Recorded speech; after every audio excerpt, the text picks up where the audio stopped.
हमारे channel study with AI में आपका स्वागत है। आज हम बात करने वाले हैं एक ऐसे टॉपिक की जिसे भारत की अर्थव्यवस्था की आप कह सकते हैं असली लाइफलाइन माना जाता है।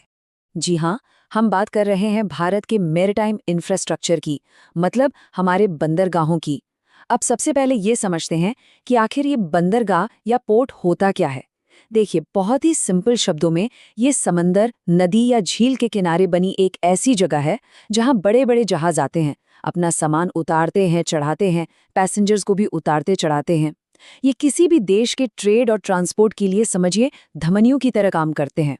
तो भारत में जो सेंट्रल गवर्नमेंट के कंट्रोल में है, वैसे 13 मेजर पोर्ट्स हैं और यही 13 पोर्ट्स हमारे देश के ट्रेड की रीढ़ की हड्डी है। तो आज हमारा फोकस इन्हीं पर रहने वाला है। चलिए तो फिर शुरू करते हैं। एक छोटा सा टूर लेते हैं भारत के कुछ बड़े सरकारी पोर्ट्स का और समझते हैं कि ये देश की इकोनॉमी में अपना रोल कैसे निभाते हैं।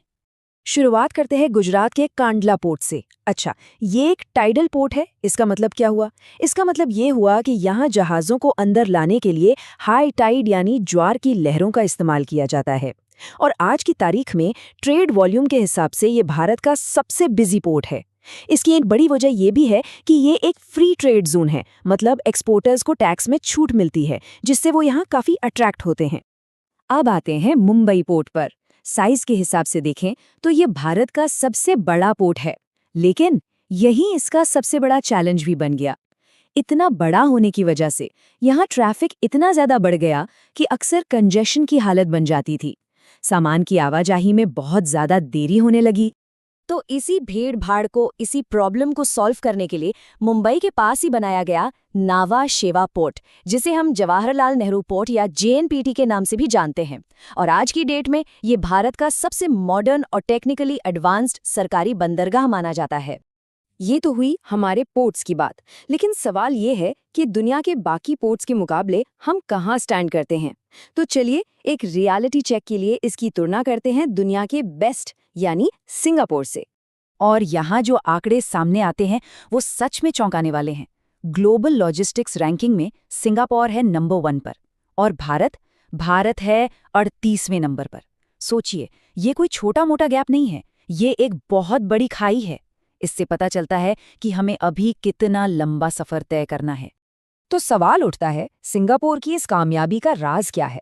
देखिए, ये सिर्फ साइज की बात नहीं है, असली खेल है उनके अविश्वसनीय ऑर्गेनाइजेशन का। हर चीज के लिए एक डेडिकेटेड जगह है।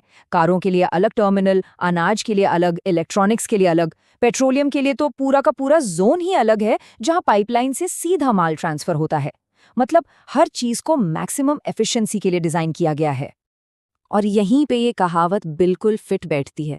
ये हमें याद दिलाती है कि सिर्फ अपने अतीत के गौरव में जीते रहने से काम नहीं चलेगा, हमें आज की हकीकत का सामना करना होगा। ये कहना कि हमारे दादा के पास हाथी था, ये एक तरह से ये मानना है कि हम उस विरासत को आगे नहीं बढ़ा पाए। तो फिर इसका सल्यूशन क्या है? अच्छी बात यह है कि एक नया अप्रोच सामने आ रहा है और वो है प्राइवेट पोर्ट्स का मॉडल। ये वो पोर्ट्स हैं जो एफिशिएंसी और कस्टमर सर्विस पर अपना पूरा फोकस रखते हैं। और इसका सबसे बड़ा और सबसे सफल एग्जाम्पल है गुजरात में अडानी का मुंद्रा पोर्ट। इसने वाकई में दिखाया है कि प्राइवेट सेक्टर पोर्ट ऑपरेशंस में कैसे क्रांति ला सकता है। मुंद्रा का जो मॉडल है वो सच में रेवोल्यूशनरी है। जरा सोचिए, एक किसान है, वो अपनी फसल को बिना पैक किए सीधा पोर्ट भेज सकता है।